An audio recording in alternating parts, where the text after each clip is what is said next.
Hey guys, welcome back to Beast Quest, Series 10, Book 1, Noktilla, the Death Owl. And it's been a while since we've done Beast Quest after that events of Series 9, which people wanted me to skip on to Series 10 because that's a better series. So anyway, we're on it now, so that's awesome. So let's begin. Freya visits Malvel in Gorgonia, as this is like the prologue, by the way. As I normally don't mention the prologue, but unless there's some sort of exception to it, so this is an exception. Freya visits Malvel in Gorgonia as he had survived their battle from the Eternal Flame. He claimed he would be back with a new plan. Turns out Freya was sent here by Adaro without Tom and Eleanor's knowledge, which makes Adaro a very secretive friend, as he doesn't tell what he wants his parents for time to time. Tom and friends were celebrating their victory over Malvel's defeat. However, Tom and Adaro had a feeling he may return. So, soon enough, our heroes go meet with Adaro, and he explains that a darkness will emerge, and right on cue, a dark storm begins to clash. Malvel had indeed survived, according to Adaro. Adaro sensed it with his magic. Adaro led our heroes into the Gallery of Tombs, where they fought Morchax on one of their side quests. Also in the tombs were 6 coffins of knights. These knights were the warriors who fought alongside the original master of the beasts, Tanner. However, their tombs had been broken and the bodies were gone. Malvel had reawoken them.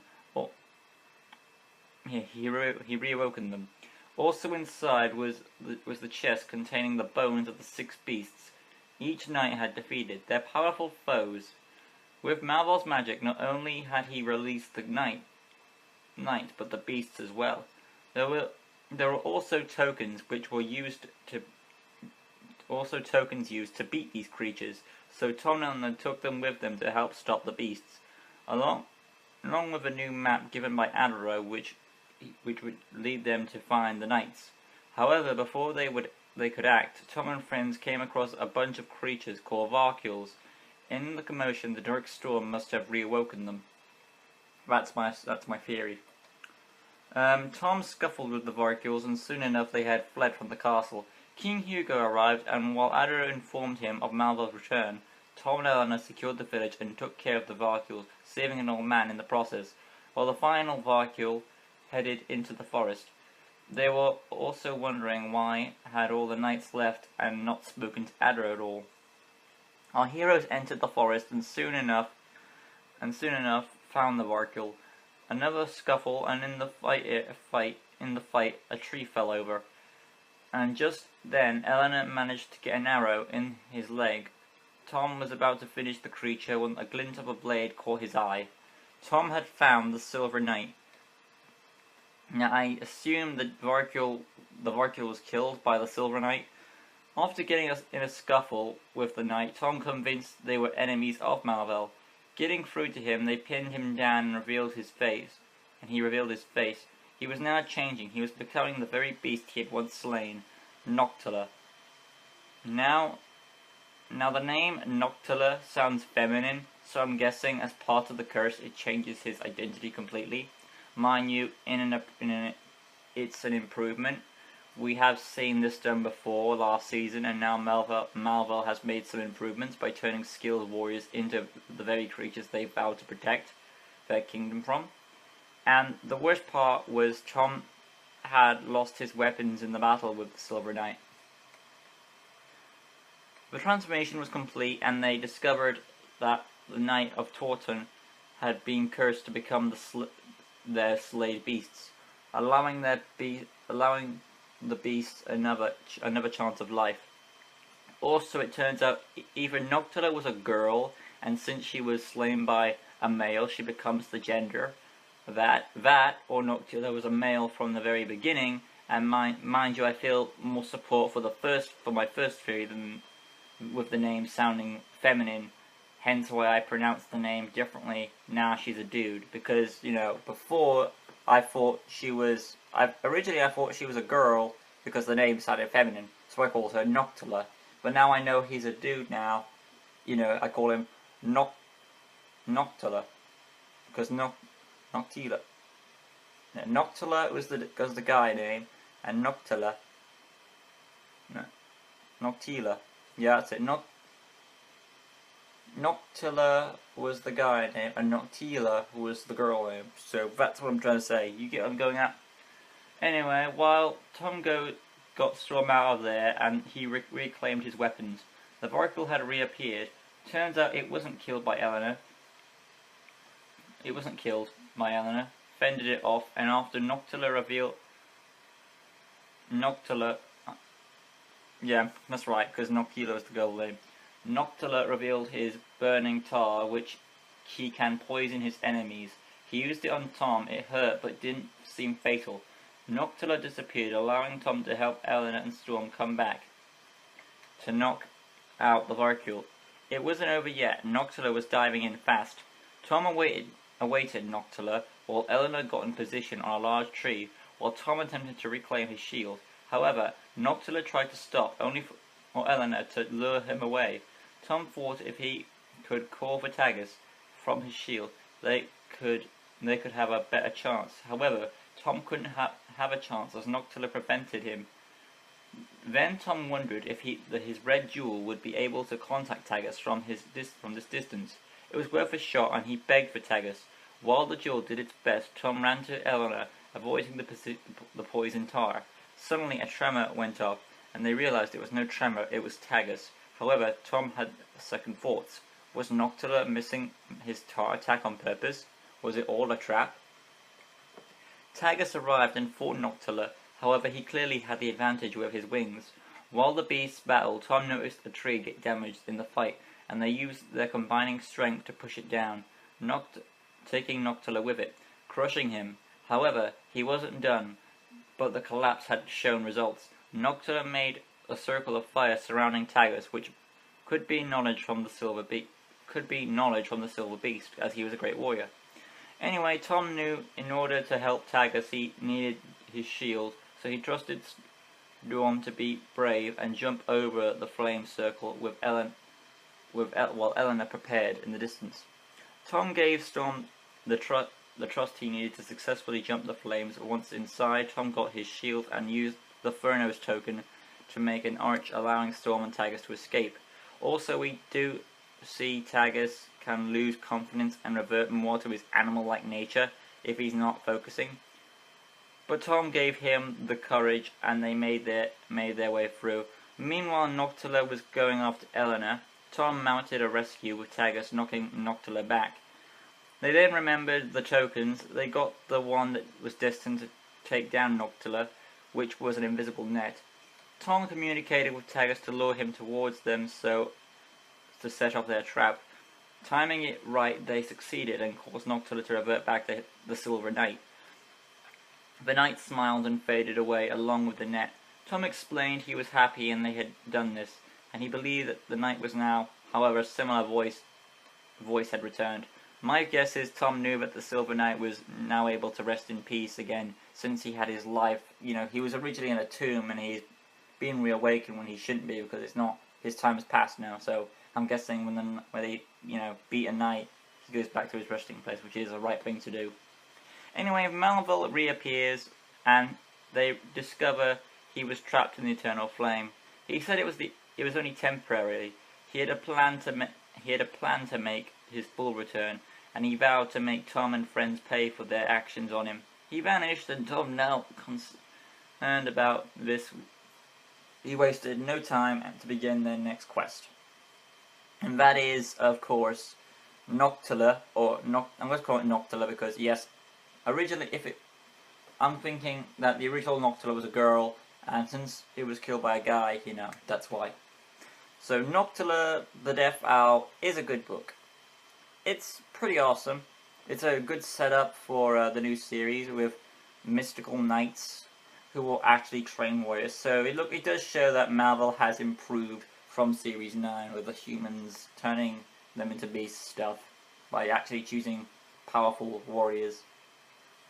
And it turns out Marvel is in a state where he's not ultimately powerful, he's just sort of benched, but he's he's got this mysterious plan to make a full return. Overall, I can't give this book a rating as it's the first one out of the series, so I'm looking forward though to the other books down the road. So, till next time guys, we'll be back with another Beast Quest review. And next time on Beast Quest we'll be doing Shamani, the Raging Flame. Till next time guys, peace. Hey guys, welcome back to Beast Quest, Series 10, Book 2, Shamani, the Raging Flame. This is easily, of course, the best book in Series 10 so far. That's not really a challenge, of course, because first book is set up, hold back as it is. So, that being said, we're going to begin with our synopsis of the story, and then we'll give my overall thoughts on it. Tom and friends made it through the forest, and like all books in a series, they fill us in with the plot.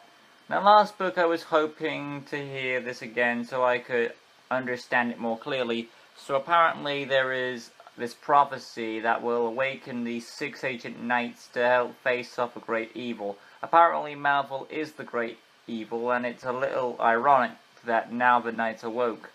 Mind you, that could be an effect of Malvel's spell or his connection to the eternal flame. You see, Malvel has cursed the knights, twisting the prophecy and making them become the very beasts they had once slayed. Tom and friends soon washed off and discovered that the next good beast Malvel wishes to harm is Arcta in the mountains.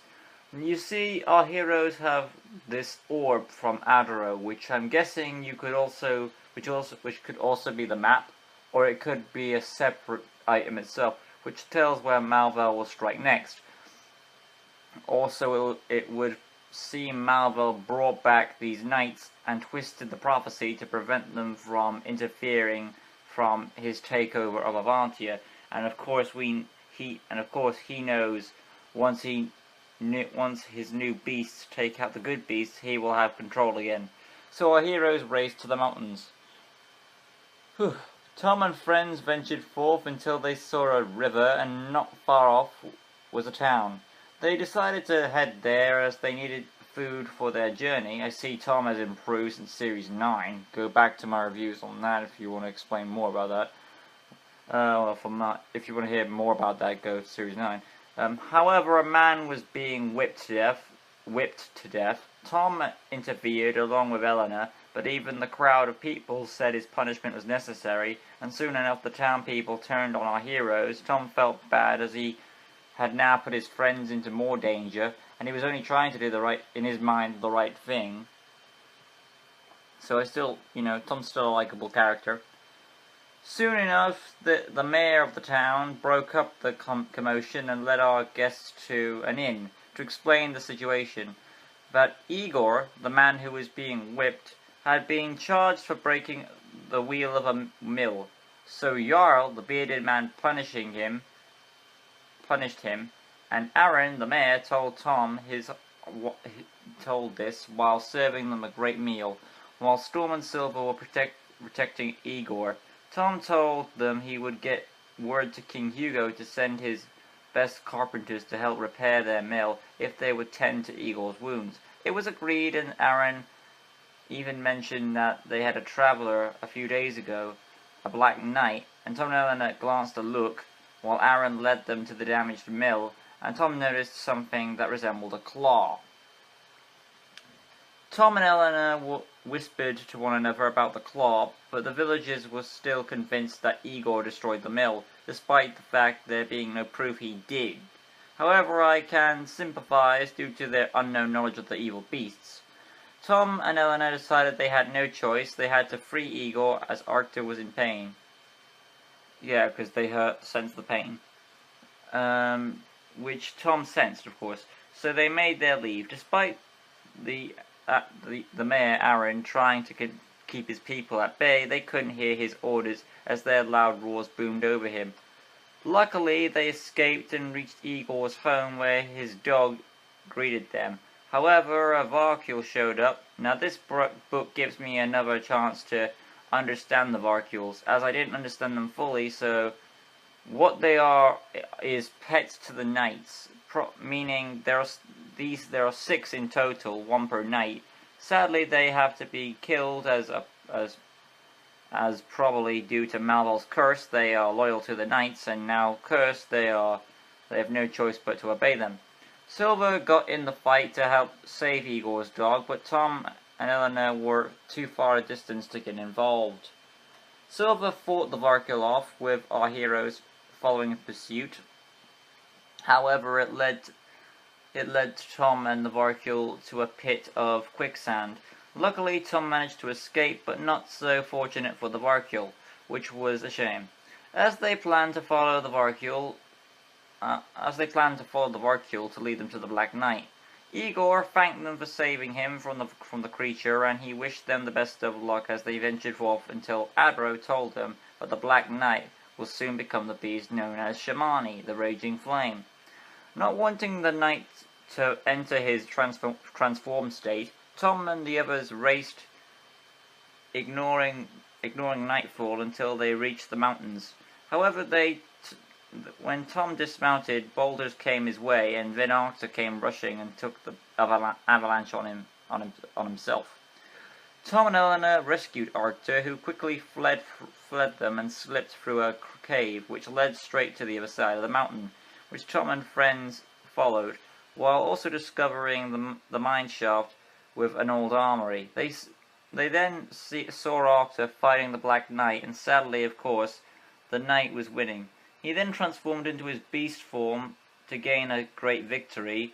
Tom also noticed the amber claws and figured out that Shamani was the one who broke the mill, not the Varkul.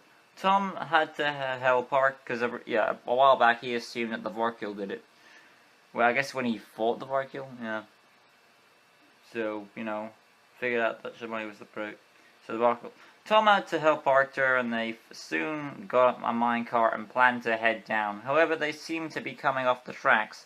I will admit this chapter does leave it up to us to piece together how Arthur goes from one place to the next, but it's no bother if you give it a second for it. Tom and Eleanor tried to control the cart. However, Shamani had left Arthur and was now going for them, trying to knock them off the tracks. However, Storm came to their rescue and managed to stop the cart, allowing our heroes to help Arthur. Tom told Arthur to back off. No doubt he didn't want the good beast to be put in any more danger. Mind you, 2 against 1 would have, greater numbers. Anyway, Tom told Eleanor to retrieve the next token in the saddlebag that would stop Shamani. Eleanor had an idea, and what it was the amber stone. It matched the Shamani's claws. However, as Tom attempted to claim it, Shamani's paw came crushing down upon Tom. Tom was now pinned down. He managed to get himself free and tried to attempt to reclaim his shield, which he had been separated from. However, Shamani was 1 step ahead of him and tossed the shield down the mountain. Despite Eleanor's arrows, Shamani was unaffected, until Arthur throwing a large boulder. He also threw Tom a shield, which Tom assumed he must have gotten from the armory they passed, in case this situation ever occurred. Tom got his second wind and managed to send Shamani plunging down the mountain. Tom was upset, thinking he had killed the Black Knight, when he only reverted him back to his knight form. Eleanor gave Tom the token, but the Black Knight made him drop it. He may have beaten the beast, but Shamani was still there, controlling the knight. However, it turns out that there was a mosquito in the amber, must be a Jurassic Park reference, which soon summoned a swarm. It turns out there were more than just mosquitoes, but swarms of various other bugs in there too. Our heroes retreated back to the cave. However, the Black Knight was not so lucky. The bugs infested in going inside his armor. The knight removed all his armor to try and stop them, but the pain went on. Tom couldn't take it anymore, and he rushed to help the Black Knight, and the swarm flung away. However, their damage seemed fatal, and there was nothing Eleanor said she could do to help him. Then, the knight was once again now dying, and his last words, of course, were explaining how he had defeated Shamani and how horrible it had he had became it was horrible how he become the beast, of course. Tom explained what happened, and the Black Knight faded away. Tom was certain it was Adaro sending his spirit back to the Gallery of Tombs. Speaking of Adaro, he had appeared and told Tom that his quests had shown results, as Adaro had gotten word from Freya, and she discovered that Malvel was planning to use this scheme to see if his magic is powerful enough to get himself back into Avantia. So far, they have been lucky, and it hasn't. But Adro did warn them to be wary of this as he faded. Meanwhile, as Tom went to reclaim his enchanted shield, Eleanor claimed she could make a weapon similar to the one the Black Knight used.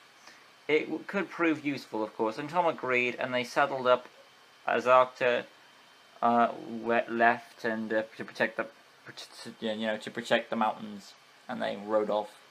Overall, that was the plot of Shamani, the Raging Flame. Easily better than the first book because just relying on setup. I like the Jurassic Park reference, of course. They do call the beast a cheetah, but it looks more like a leopard. But they could have just said leopard. And the Black Knight stuff was cool. I do like that Shamani could take both the knight form and the beast form. And the only little plot holes were a few nitpicks here and there, like the villagers. How could they believe them without any proof? And they're only like nitpicks, really. So it's still a good book. Next time I'll be doing Lustor, the Acid Dart. That'd be cool. And it's been a while since I've done Beast Quest because I have a new playlist. Also, there is an upcoming Q&A, might as well say, an upcoming Q&A, so I'll put an annotation in this video for where you can put your questions in and ask about my channel, anything you like, in there. So next time on Beast Quest, we'll be doing Lustor, the Acid Dart. Till next time, guys. Peace. Hey guys, welcome back to Beast Quest, Series 10, Book 3, Lustor, the Acid Dart. Interesting name. This is the third book in Series 10, because we've done 2 so far, which were, what was the first one? It was, because Shamani was the last one. What was the one before that? Anyway, there was another guy before that. I forgot who it was. It's not coming to me right now. I might need to look that up, but the point is that we're on this book, so maybe it'll come to me when I'm searching this up. I can't believe I forgot which the first piece was. So I am looking this up now. Mind you, it's been a while because I've done a lot of other content on my channel that it'll come back to me. Ah, it was the owl, that was it. Yeah. The owl. Okay. Yeah. So this is Lustor, the third book in the series of Series 10. And it is, of course, the best book in Series 10 so far. Overall, because Shamani was an okay book, but let's get on to why it's a good book. Tom was observing the orb that Adro had given them. It was their map to locate the 4 remaining Knights of Fortune. Now last book I was unsure what was the map, but this confirms it for me. Tom felt guilty that he caused this as a result of him pushing Malva into the eternal flame. Eleanor, of course, calmed him down, saying it wasn't his fault, they had no choice what they had done, and she reminded they had already saved 2 knights from Malva's curse, and for the moment he still remains trapped in Gorgonia. It worked, of course, and Tom was calm. I did like that little conversation between Tom and Eleanor, and I liked the first image of this book with the campfire and Tom and Eleanor. That was nice. Eleanor was making a flail, a weapon used by the Black Knight. She wished to have a weapon like that to aid them into their quests. However, it wasn't long enough for the orb to glow and reveal the next beast they were going to face, Lustor. With the name in their mind, they realized this beast was going after Epos. so they ignored nightfall and raced to the east to where the volcano lands. Tom and friends were galloping towards the volcano where they noticed a bird. It was a swallow. They decided to follow it as the bird did seem it wanted them to follow. It led them to a pack of hyenas surrounding a woman in the marshlands. Of course, Tom and friends helped fight off the hyenas with Eleanor's new weapon, her flail. Even Storm and Silver got in there. They helped the woman stand, and Tom knew that this was not the hyenas that damaged the woman. It must have been the work of something evil. Yeah, because she was damaged. Tom and Eleanor rescued the woman, who was called Sana. She claimed to be a medicine woman and was near the craters to gather a special leaf called a Tenga leaf to heal her eyesight. However, she had been stopped by Lustor. Sana also told them to stay on the stepping stones to get past the marshlands because there's this mucky water that sinks you down. Tom and Eleanor took her back to the shepherd's hut for safety, leaving their animals behind there, as she was told them that the marshlands would be dangerous for the animals. Eleanor was practicing her new flail, which she had grown fond of, as her first melee weapon. I will point out Tom was either joking around or being serious, because he mentioned again that using this weapon would be a bad idea. Mind you, it did sound jokey, but it was the second time he didn't question it.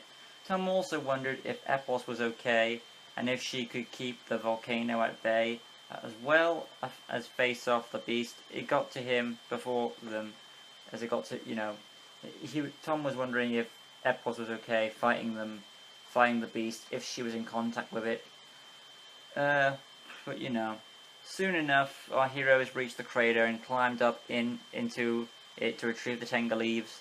However, they were soon encountered by a shadowy presence. It was a Varkul. He had appeared. Now, this chapter explains the Varkuls were not just pets to the Knights of Forton, but also creatures they ride. Tom fended off the Varkul for a bit until the Varkul pinned him down. Tom, thinking he was gonna die, of course, was saved by Eleanor, and they made their escape as the crater was beginning to crumble due to the volcano starting to awaken. This caused the Varkul to fall into the lava core and kill the creature. However, the victory was short-lived, as the waiting at the top of the crater was the next knight, the Red Knight, and it seemed to do Marvel's magic. He was immune to hot temperature or volcanic heat. Their next enemy awaited them. The first part actually surprised me. Tom tried to reason with the Red Knight instead of kicking his ass, and he had done with the past of the other knights. Of course, it didn't get through to him, and the knight pulled a flaming sword. Tom tried to use the power of the Furno's scale to protect them, however. This could be the first time this has ever happened. The Red Knight actually managed to separate Furno's token from Tom's shield. Eleanor tried to stop the Red Knight using her flail. However, this armor was so hot it destroyed her weapon in an instant. And when Tom came back with his sword, the heating armor was so powerful it trailed up the blade and burned his hand. This is the closest a knight has ever proven to be effective against our heroes. Tom was knocked back. Eleanor helped him out, and they put together a plan to trick the Red Knight into falling into the bulging acid of the marshes. They surrendered, but this didn't really change the Red Knight's fury, as he still wanted to kill them. I like this Dark Knight.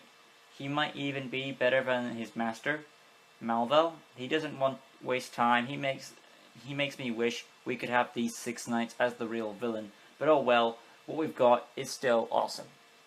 So this knight is very effective. He's not wasting any time. He's throwing his punches. He has his fire abilities, destroy Eleanor's weapon, and knocked Tom's sword off, and his shield, his fire scales flung off, and that's the first time I've ever read up on that.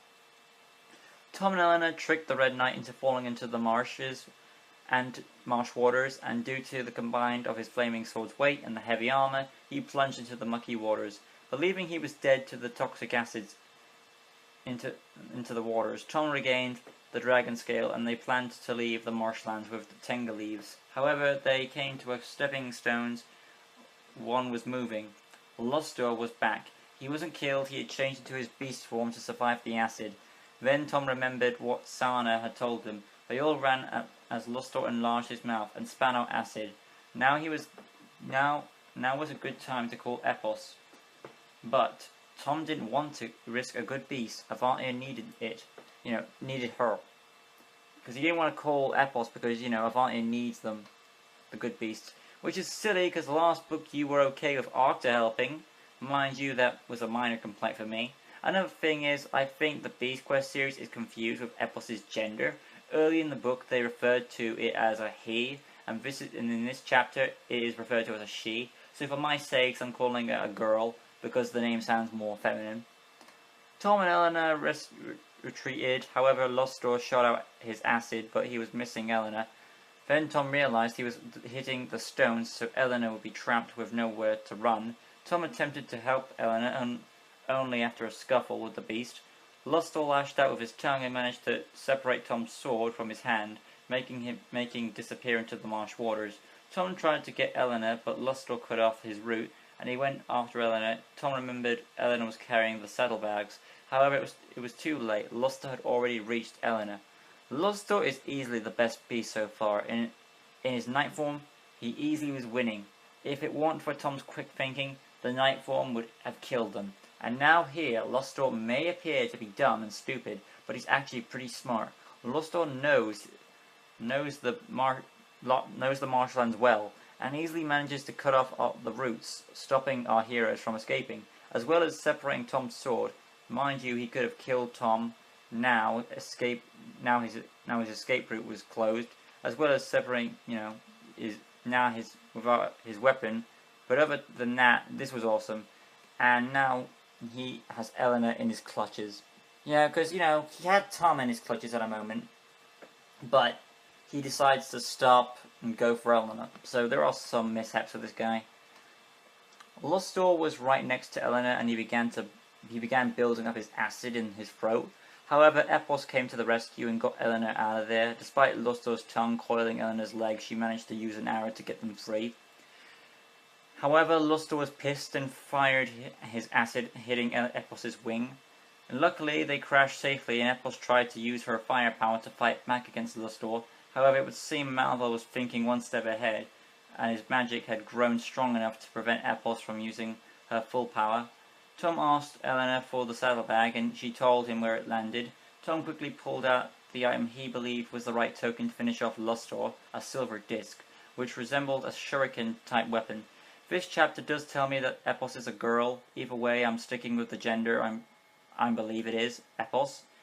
Is she is a girl? If you couldn't tell, also I'm confused why didn't Lustor just put down his hand and crush Eleanor instead of building up his acid? They could have given a better excuse, but oh well. Tom threw the silver disc before Lustor could fire his acid again, and his throw was true. It brought the mighty Lustor crashing to the marsh grounds. Tom went over to heal Eleanor and with the green jewel, which healed her broken arm. Epos was alright. Her injuries soon faded as she bidded farewell and took flight. As for Lustor, he reverted back into his night form, but his armor was now a rusty red. Tom thought that the Red Knight was still evil though. Mind you, I can't blame his caution. Tom and Eleanor went over to the knight. The knight was free from the curse, and not only explained how he helped Tanner defeat Lustor in the past, but also told Tom that he could end up one day as the Master of the Beasts.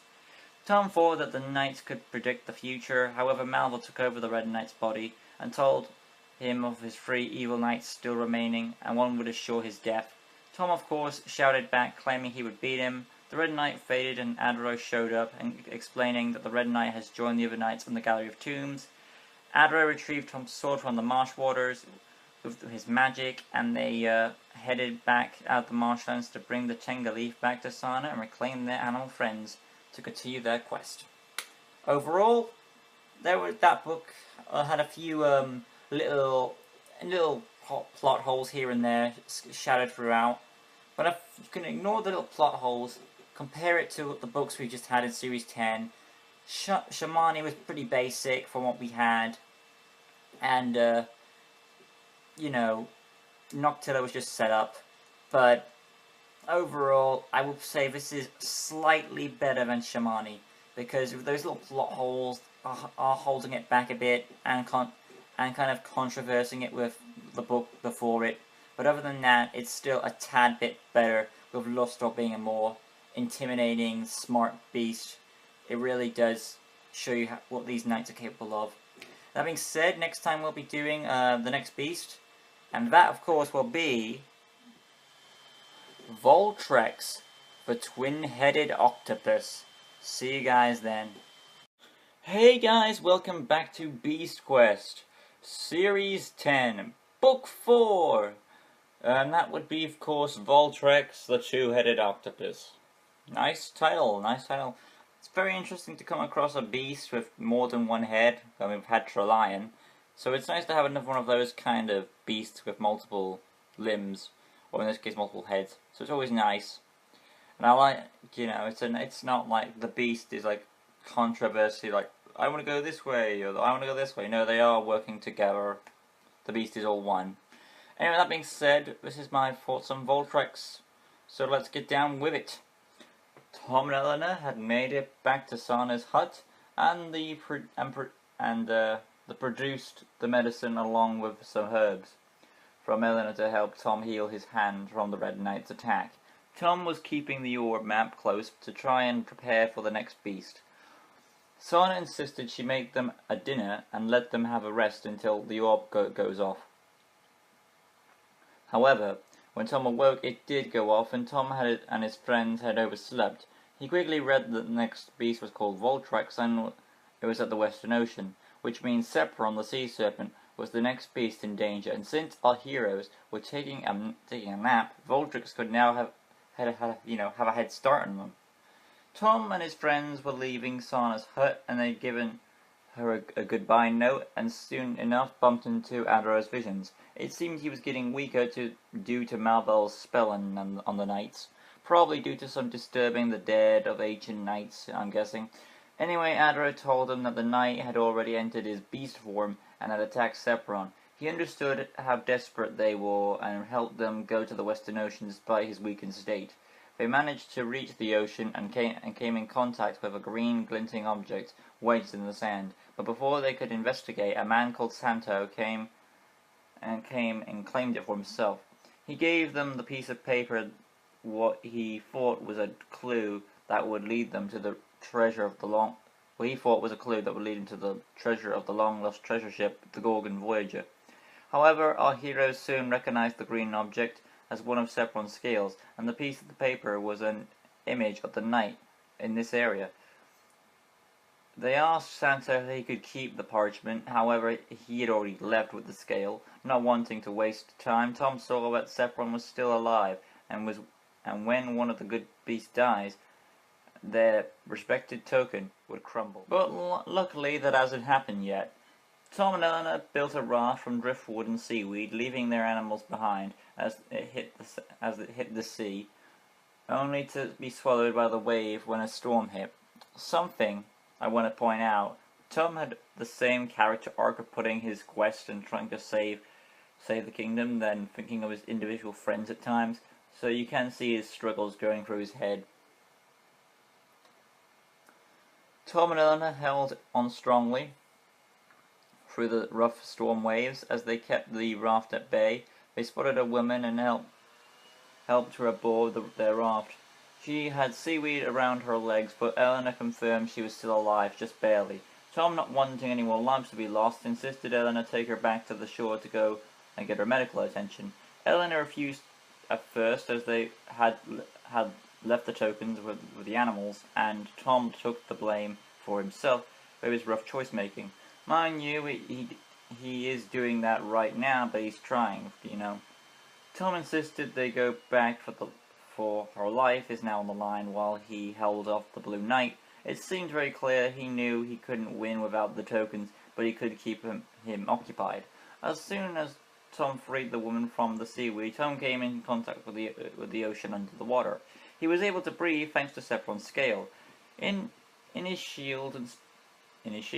And speaking of the scales, they had found another one around the woman, which meant Sephiron was close. However, that was not the only beast that came up, as the Blue Knight was right around Tom's presence. Yeah, he was right there at the bottom of the sea. As Tom went under the water, the Blue Knight was already there. Tom and the Blue Knight fought, scaring off sea creatures, and soon enough the fight was taken to the large shipwreck, the Gorgon Voyager. Now aboard the deck, Tom ended up plummeting down to the lower deck where he discovered the long-lost treasure was. True, of course. However, the Blue Knight was back for more, and the fight broke. All the supporting beams were coming down, and Tom made a quick escape, but before the Blue Knight could go after him, he was engulfed as the beams gave way and crashed on him. Tom assumed he was dead, but no, he had just transformed into his next beast form. A two-headed octopus, Voltrex was now pissed, and Tom was now in for a deadlier battle. Tom fought Voltrex now in his beast form, and he wasn't doing so well at the start. He was pushed into the reef where his tunic got tangled while trying to look for another weapon to help him fight back. And another scuffle with Voltrex. Sepron showed up, dropping the wrecked anchor from the Voyager on Voltrex. No doubt he retrieved it from the beach, because they didn't encounter that in the on the sand. Tom, knowing that he needed the right token to end this, asked Sepron to help him chain up Voltrex while he was down. Then he asked him to give him a ride, back to shore. Almost there, he told Sepron to leave, and he healed his wounds from his first confrontation with Voltrex, which was before Tom and friends showed up. Mind you, Tom could have used his shield to heal him, but whatever. Anyway, however, just before he could reach the shore, he spotted Voltrex's Varkule closing in on Eleanor and the animals. Tom fighting the current to reach his friends until Voltrex lunged a tentacle, trying to pull him back. Tom wasn't having this and sliced off one of Voltrex's tentacles. Racing to the shore, he finally managed to get there and help his friends finish off the Varkule with one of Eleanor's arrows.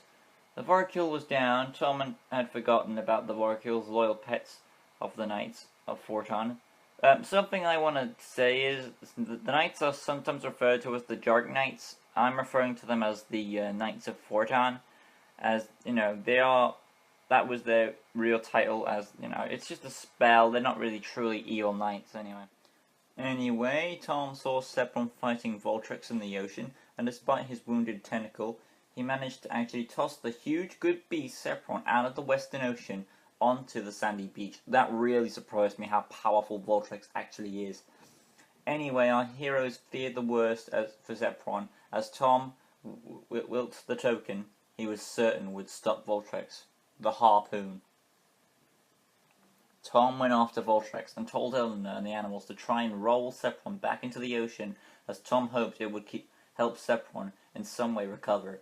With the harpoon now in hand, as soon as it came in contact with seawater, it magically transformed into a javelin-like weapon. Tom went underwater, however, due to Sepron near death, his breathing underwater power was weakening, and if Sepron died, then his power would be gone completely. Tom had to find Voltrex, and fast. Luckily, it wasn't long before he encountered him. He was having a hard time now. His breathing was harder. This made him lose the javelin weapon. Tom had to go for air before retrieving it, and as soon as he got his air, a tentacle was coming right up for him. This chapter made me realize that the stakes were now higher, and I was loving it so far. Tom was quickly going dodging the tentacle and reaching down under the sea to where the harpoon was. However, his power was almost gone, which meant Sepron was nearly dead. Not wanting to accept this, Tom threw the javelin strong and true as Voltrex opened his mouth, as he planned to eat Tom. Voltrex reverted back to his knight form, and of course a foamy force sent him to the surface, no doubt sending him to the Gallery of Tombs. However, there was no time to celebrate. Tom had to go and see Sepron. Mind you, if Sepron was still in danger, wouldn't you know by knowing that your token power is fading? Anyway, Tom races out there, only to be caught by another sea creature with a very familiar voice to Tom. Tom was being pulled by a sea creature that was created by Malvel. Tom quickly managed to deal with it, but his thoughts were thinking, if Malvel could create his own monsters, Now his strength is growing. He would soon have enough power to return to Avantia. Anyway, Tom rushed back and noticed that the women had recovered, and they were all helping to save Sepron. Tom helped at one moment where they believed he was dying. Tom refused to let this happen and kept on going, removing the sand to get him closer. With the effort now restored, they managed to get him in contact with the water. However, there was no sign of Sepron awakening. Tom had his mournful moment as he touched Sepron's snout and his token died out. And Tom walked away from Sepron's body. Something else came. Tom went underwater and saw that Sepron had managed to survive, and Tom happily told them the news, while Sepron rose in his head in happiness. Thanking our hero, Sepron made his leave after Tom healed the wounded tail. As the rain hit, the woman explained who she was and how she came in contact with the Blue Knight. The picture that they had found of the Blue Knight was actually hers, as she was an artist, and she was drawing the picture before she realized he was planning to take her. Having enough of the Blue Knight, she ripped up the picture, but did explain she was glad that the Knight took her, as it allowed her to see the Gorgon Voyager as she was being taken. Tom explained about his battle on the treasure chamber and the fate of the ship, and after Tom told Eleanor how he almost lost a good beast, this time he seemed more confident and more calm and that he would bring Malvel down. And I did like that little ending, because it seems that you can tell Tom has grown as a character. He's not like as angry or he was as in Series 9, or if it was 9, yeah, I think it was 9, yeah, 9. Series 9 where he was like, I want to kill Malvel, we're going to kill him. But no, in this one he's more reserved, calmer, and he is more worrying, which I like. It does show character development. So, overall, I have to say, Voltrex, this book, is no question about it. It is the best. I mean, I was having a debacle about this. Do I want to call it the best? Do I do? But when, of course, Sepron got involved in the death stuff, yeah, you kind of... Yeah, that's when it made me realize, yeah, it's the best book. With all they're raising the stakes more. It's that's what I expect from a Beast book, to raise the stakes. And of course, book 4, I wasn't intending to like it because it was another water beast. Normally, it's a standard formula when it comes to water beasts. But no, this one is actually the best book in Series 10 so far, and I'm loving it because the stakes are risen and Tom is a more confident. You can see his character arc. He goes from a worried. I mean, even in this book, he's like worrying, caring about his friends, and at the end he's more confident and calm. So he does have like his own personal character arc in this book, but his character overall has a bigger development in the whole overall series from Series 9 to Series 10. So that's awesome. Anyway, this is going to be Voltrex. It's my favourite book of Series 10 so far. Next time we'll be doing Tecton, and we're looking forward to that. Till next time, guys. Peace. Hey guys, welcome back to Beast Quest. Series 10, Book 5, Tecton the Armored Giant. And boy is this the best book in Series 10 so far. It is. And when I say that, I mean it's best just by a slight. It's slight better than Voltrex the Octopus. And you'll see where I'll get that as I go through it. But let's go through Tecton and see how awesome this book actually is. Tom and friends reached the ice plains and exchanged some of Storm's fresh apples for furs to keep warm. After some traveling through the snow, they noticed the White Knight watching. He didn't attack. He was no doubt waiting for the right time, or he just didn't see them, of course. Soon enough, they came across a hut and had to go inside for shelter from the bitter cold. Inside was folk they had met in a previous quest in the Ice Plains, Albin and Brendan. They explained about the White Knight, while Tom had healed him with the healing token, and that this beast was armor, and it was so thick no sword could get through it.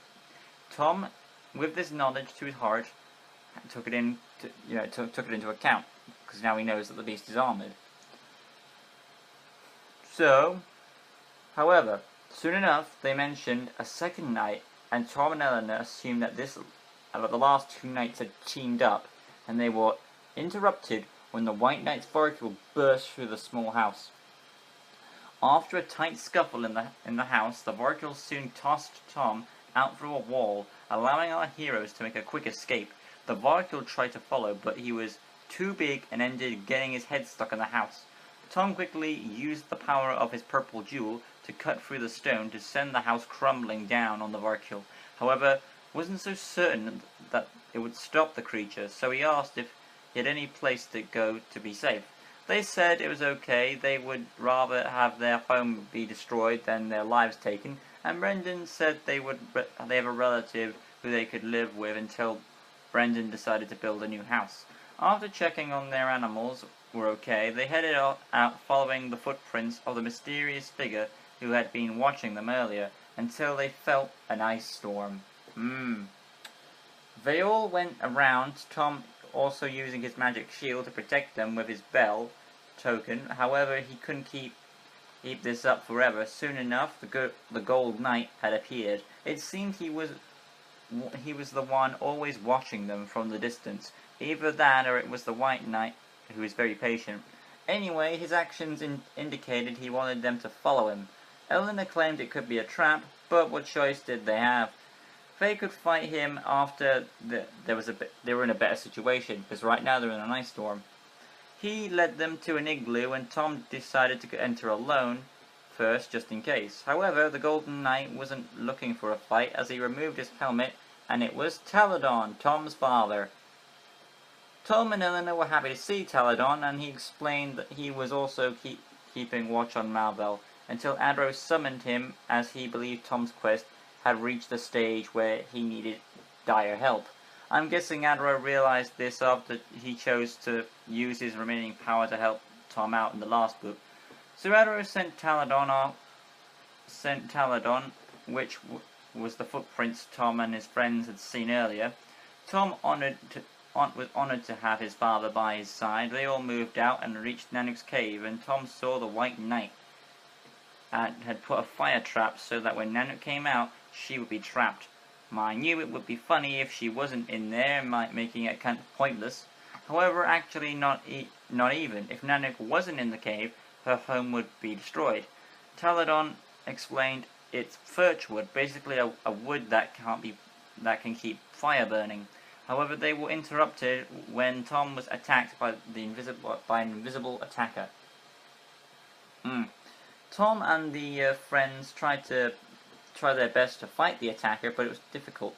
Soon, Taladon realized that this was the White Knight. His armor made him hard to see. After a scuffle of facing the White Knight and trying to reclaim Tom's shield, the White Knight pushed Tom into the fire trap. Luckily, Taladon saved him with the powers of the golden armor. Tom demanded a fair fight, and the knight agreed, summoning his Varkil, which was still alive from the hut attack.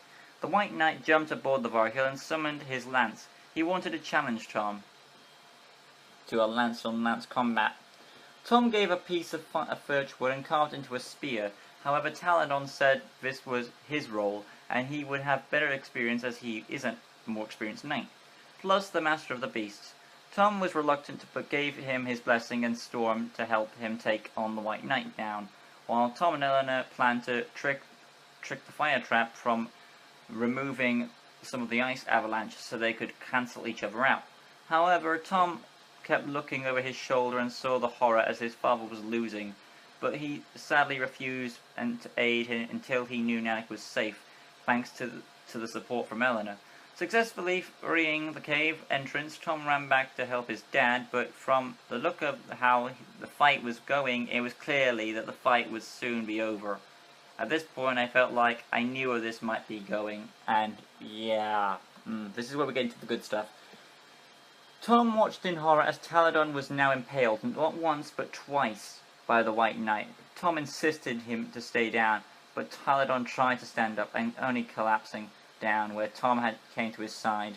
While Nanook roared her way out of the cave, Taladon explained he kept fighting to give Tom and his friends the time they needed.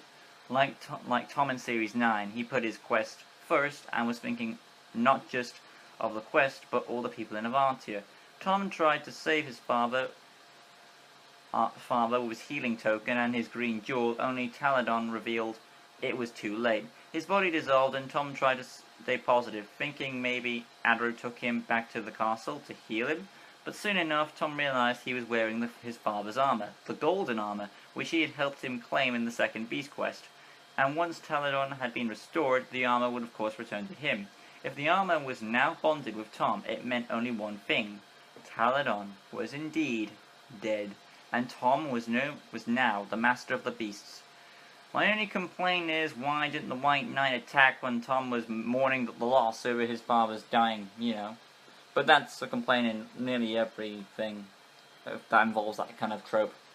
Tom, now obviously pissed, fought the White Knight, and with the aid of Nanook and Eleanor, they brought the Varkil down, making the White Knight retreat into hiding, while Nanook delivered the finishing blow on the Varkil. Tom used the helmet's keen sight to spot the White Knight, as well as seeing the Taladon's blood on the White Knight's lance. Tom raced at him as the White Knight knew it was time to do what he had to do, and he transformed into Tecton and prepared to face Tom. Before Nanook could help Tom, insisting that this was about his fight, it was him who had to do this. Because, Tom insisted she didn't have to do this, and of course wanted to get his revenge, of course. Eleanor was uncertain why Tom was wearing the golden armor, but made a quick lift to the saddlebag. She had an idea what token was needed to stop Tecton, the icicle dart. After a great scuffle with Tecton, Tom went to retrieve the token and yelled as Tecton, as he was ready for him. Tom gave the dart, and Tecton came in contact. He impaled him on his side. Then when Tecton came back again, a second impalement, just as his father had received too. After the dart had taken effect, the Tecton's armor slipped off and broke into pieces, reverting him back to the White Knight. Now free of the spell, Tom wasn't finished yet. He planned to kill the knight. Despite Eleanor's cry, luckily Adro intervened and sent the knight to the Gallery of Tombs, and explained revenge wasn't the answer, and that Tom himself knew that. After some calming down and explaining, Tom realized that they were right, and Malval was the one to blame for this, and he vowed he would make Malval pay for what he did to his father. Adro told our heroes to return back to the castle, and Tom had now a personal reason for hating Malval. And that, my friends, is my little brief discussion of how awesome this book is. Like I said before in my last review, in order for a story to be awesome, you've got to raise the stakes, and of course this book raises the stakes. I mean, last book we had a beast on the brink of death. This is an actual death. And it's a character we've grown to bond with. From series, I think 4 he showed up. Series 3 or 4, one of the two.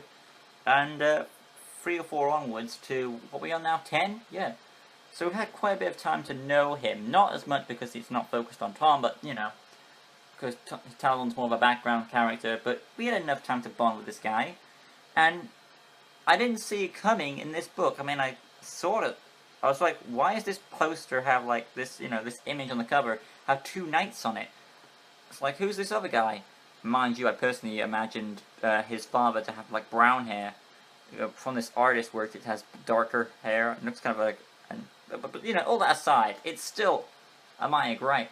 Because this book is amazing, that the fact you've got, I like that Taladon is sort of making the same mistakes as his son was in Series 9, when he was a bit reckless and engulfing.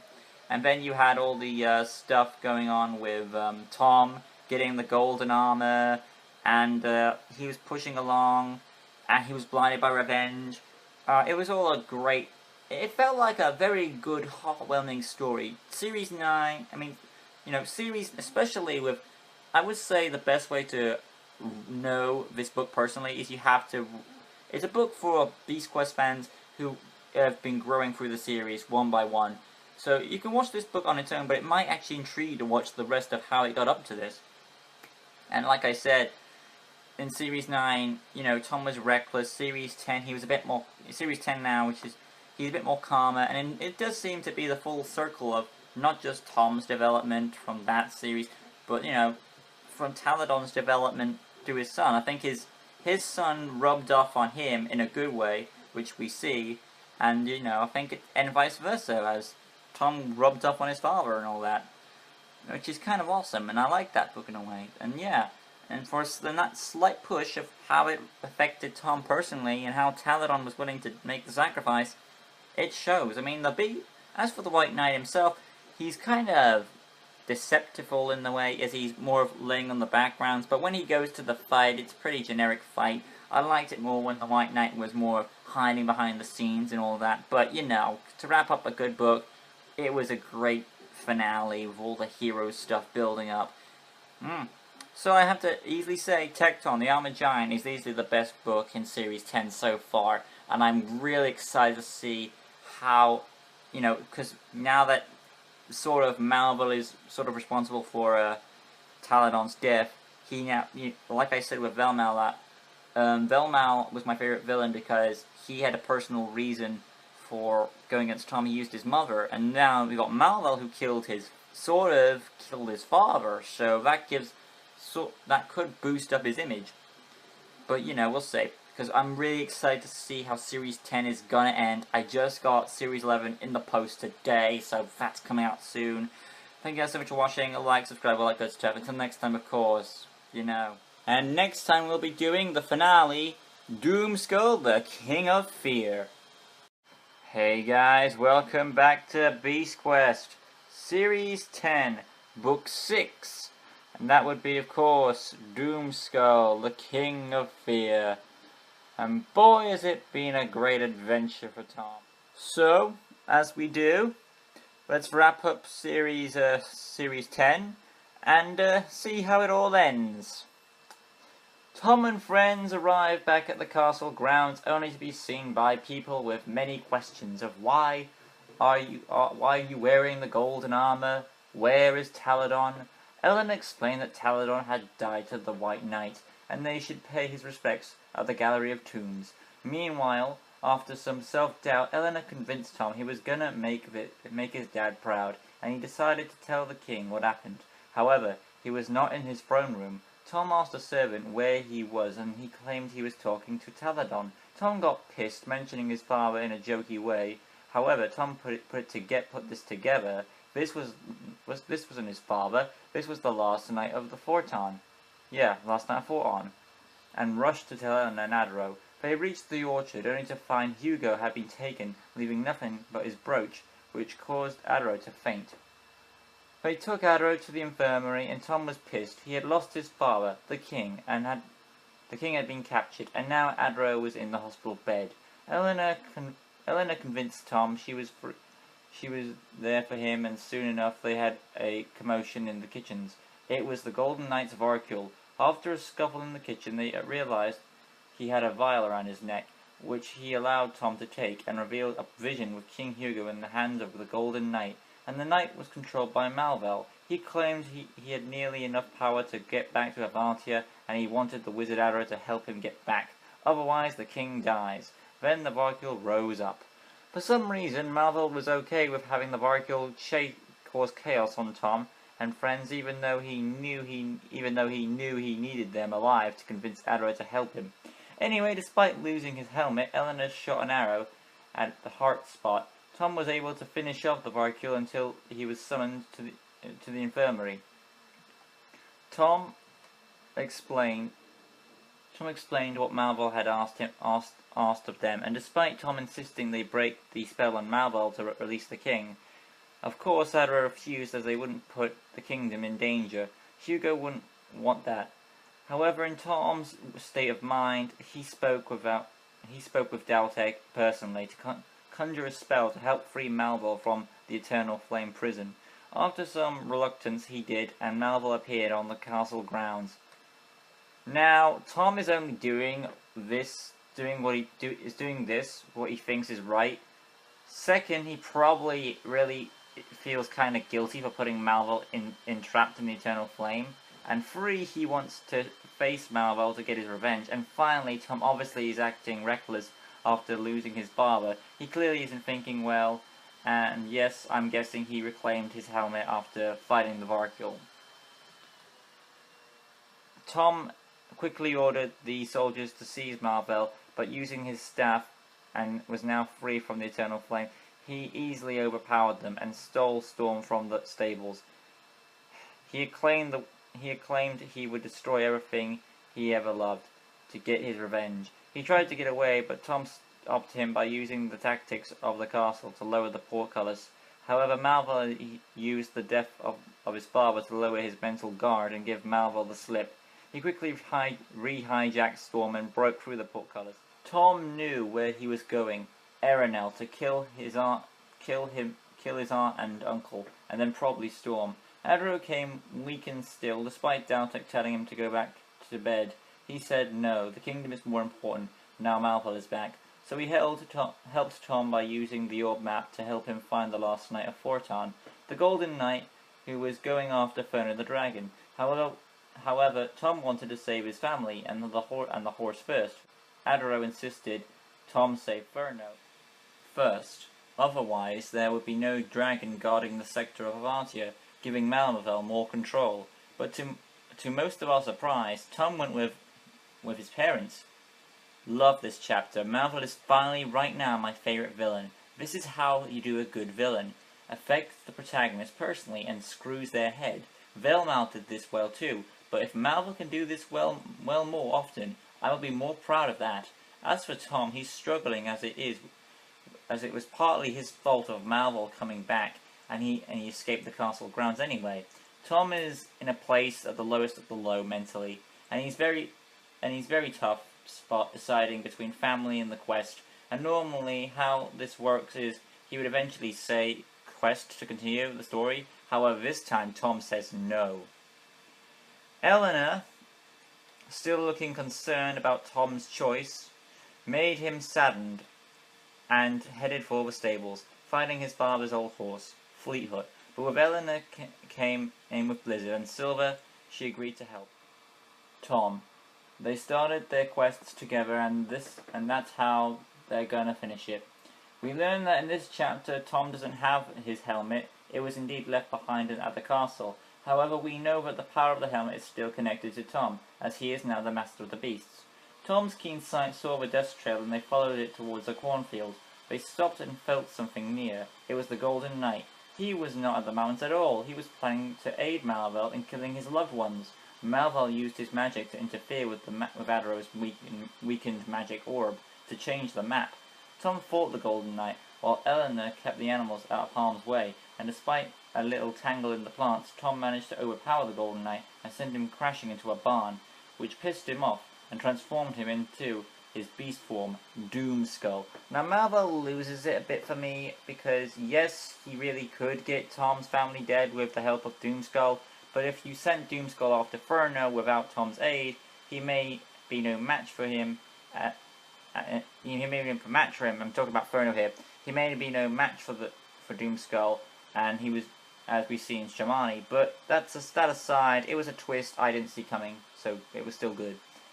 Tom fought Doomskull and in the fight lost his shield, but with Eleanor shooting arrows, Tom managed to get his second wind, but he couldn't keep this up forever. He remembered that they couldn't finish off Doomskull without the last token, as that was in Storm's saddlebag, and Malval had Storm now, which I actually forgot about. Anyway, they remembered the last token was a tooth, and they put it together. It was one of Doomskull's teeth. So Tom used all his golden armor powers to break off one of Doomskull's teeth and used it as an impaling blade, which worked and reverted Doomskull back into his knight form, and he gave some parting words, saying that he believed King Hugo should be back on his throne. However, Tom wasn't done. He still needed to save his family and his loyal horse from Malval, and he intended to do this alone. As he left Eleanor to look for his shield, despite Eleanor saying no, he reluctantly left her behind. We get a lot of this, really, we do. Of Tom saying no. Tom reached Arenel only to find the village abandoned and all of the houses bolted up. Malval had his aunt and uncle restrained on their knees. Despite Tom telling them to let them go and Tom's demands, Malval planned to end Tom. But just then, all 6 knights of Fortan had appeared. Their curse was lifted, and they came to help Tom take down Malval.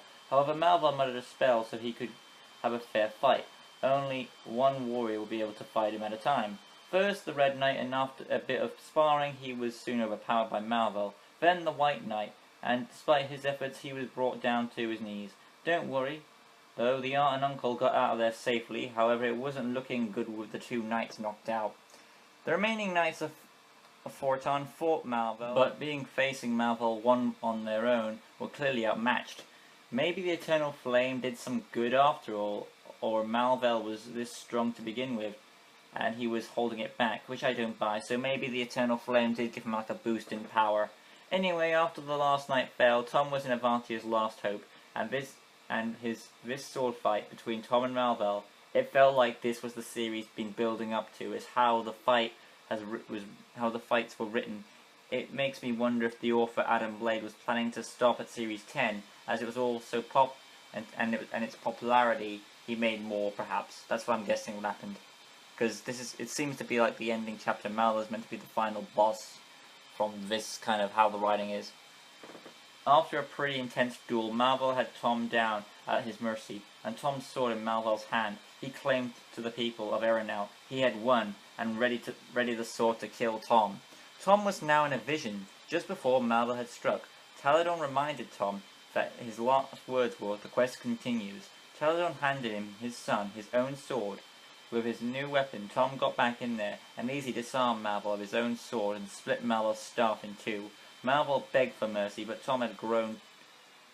He didn't intend to kill him, but let King Hugo decide his punishment. Also, Tom's golden armor and his father's sword had faded. They had served their purpose until then. He would be taken back to the dungeons. However, before they could coil him up, Malvel pulled out a knife, and then everything went black. Tom did declare that this was his destiny. Despite that sentence getting tiring in these stories, it normally is the case, and the hero is meant to beat the bad guy, so it still works. However, it wasn't anything bad. It was Furno, his black shadow covered everyone, as it flew down with Eleanor riding on its back. She also had Tom's shield in her hands, and without wasting any time, everyone made a run, apart from Malvel still frozen with shock, as the dragon blasted Malvel in flames. Nothing left but the rusty knife and the remains of his robes. Ellen explained she had found the shield, then used it to heal the animals, and then Furno came in as he was sensed he was needed. The horses rode into the Eternal Flame, they rode into Erenel, and Tom was happy to see Storm again. Then Daltek teleported King Hugo and Adro into the Erenel, and they told them that Malvel was finally gone. Tom felt a presence which he believed was his father, and the Knights of Fortune had returned back to the Gallery of Tombs to rest. Adro agreed that he indeed sensed Malvel was gone, and the king gave Tom and the title of the Master of the Beasts, with Ellen as his loyal companion. Everyone cheered as Malvel's defeat. And that, my friends, is, of course, the awesome ending of Series 10. And it's a great ending, I must admit. I mean, if Malvel does return, I wouldn't be surprised, but if Malvel is to go, if this is his last appearance in Beast Quest, it was a good, awesome run with him for, like 10 series. I wouldn't be surprised if he comes back, but I'm saying if this is his final appearance, it was a very good. I like that it was like 10 books, even though he wasn't in Series 8. He was still a main threat at the time, and he was at Series 8's kinda. He was in the dungeons. So, and when he wasn't there, he still was a presence at the end. You know. So anyway, of course, I have to say, Doomskull has got to be easily the best book in Series 10. You can't say that. It's the end of Malvel, supposedly. Of course, Tom's development finally comes full force here, as the death of his father, and he makes wrong choices. He helps the bad guy reluctantly. He grows. He develops all the way through. Character building, bonding, one thing over another. Tom's at his lowest. He's got to fight the beast. Mind you, the beast stuff is pretty short, but that is expected because it is the ending of Series 10, so you've got to kind of wrap up a few things. And this book was not about the beast, it was about between Tom and Malvel, them interacting with each other, and seeing how it all went. Yeah. So overall, guys, of course, like I said, Doomskull, the King of Fear, easily the best book in Series 10. Gotta love it, gotta love it.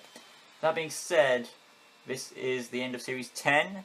Next time we'll be doing Series 11, and we'll be back with more Beast Quest awesomeness then. Till next time, our next Beast Quest book is... Next time we'll be doing, of course, Elko, Lord of the Sea. And we'll see you on that one. Till next time, guys. Peace.